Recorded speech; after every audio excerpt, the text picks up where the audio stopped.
tumatanggap kay Jesus bilang ating Panginoon, tagapagligtas at Mesiyas. Sana naman tuloy makikita natin ang mga palaspas na yan habang maunti-unti itong nalalanta at natutuyo.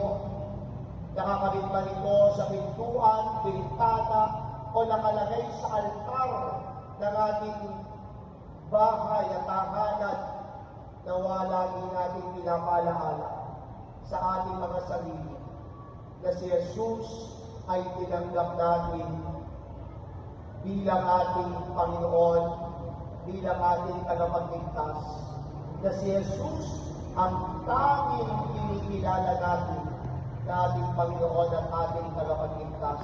Wala tayong ibang Diyos, wala tayong ibang Panginoon, at wala tayong ibang papanginoon maliban kay Jesus na siyang sinasabi ng mga palaspas.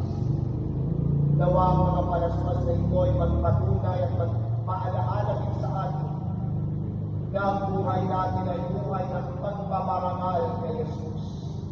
Ano man ang ating sinasabi, iniisip at ginagawa, nawa ang lahat ng ito ay magbigay ng karangalan sa ating Panginoong Jesucristo.